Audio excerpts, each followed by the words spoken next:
Hello guys, welcome back to the channel.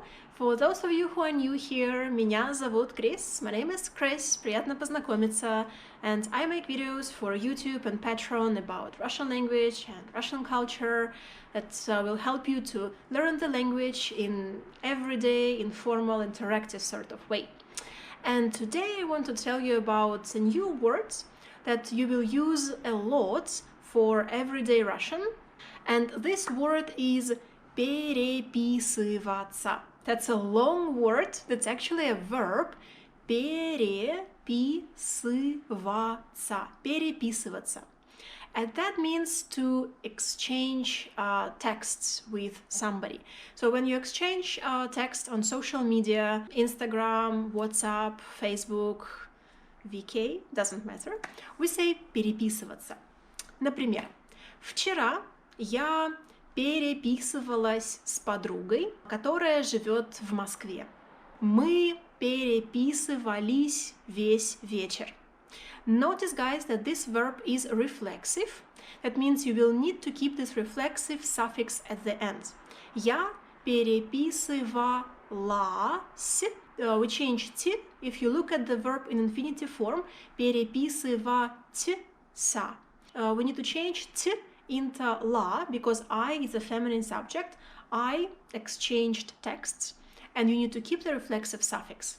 Я переписывалась с моей подругой, with my female friend. That's instrumental after with.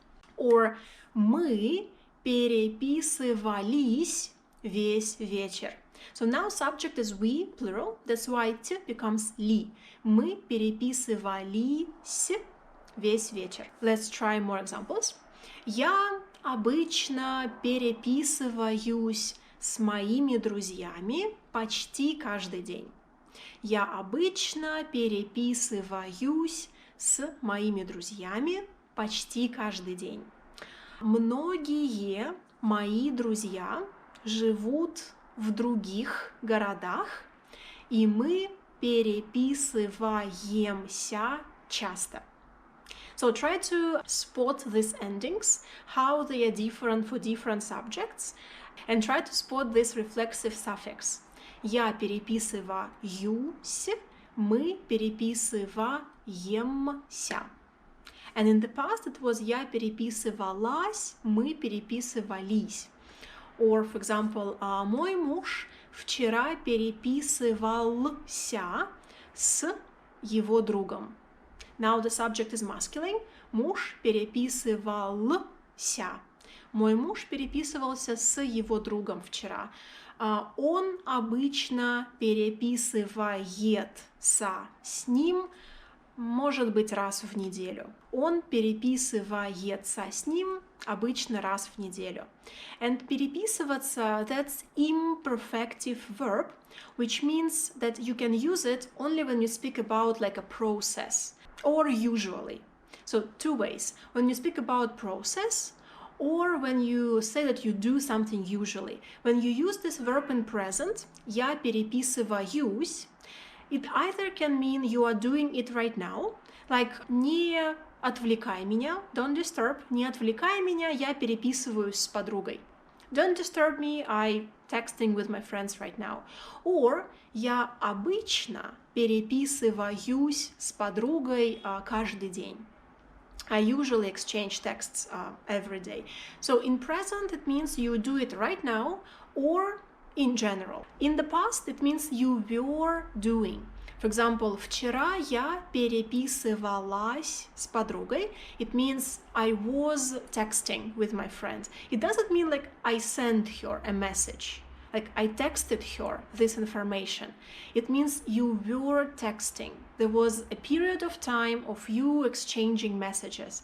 Like весь вечер я переписывалась с моей подругой. So, весь вечер я переписывалась с моей подругой. In the future, я буду переписываться с моей подругой завтра. I will be texting. I will be exchanging texts. It doesn't mean you will send something once to your friend tomorrow. It means you will be in the process. that will be some time that you will spend on texting with her. It will be like a process. So try to use this verb for your own practice. Try to use this verb in present, past, and future and see how it can be different. And try to use different subjects. And this verb is one little part of a big video I created for my Patreon page on very useful modern verbs and words, not only verbs, that you will need to use once you are on social media, when you are texting, when you are exchanging some files. So for texting on social media, you will need this vocabulary 100% in conversational everyday Russian. So that's a big video, guys, on my Patreon page. I will leave the link in the description. You can go check it out. And also, if you would like to get worksheets about this video with vocabulary and grammar to check how good you understood and to see more examples with this verb and this grammar, you can also check it out on my Patreon page. This description costs just $3 a month, and every time I post something on YouTube, you will get a worksheet with tasks and answers that will help you to go deeper in your self-studying. Alright guys, I hope it was useful. До скорого! Пока-пока!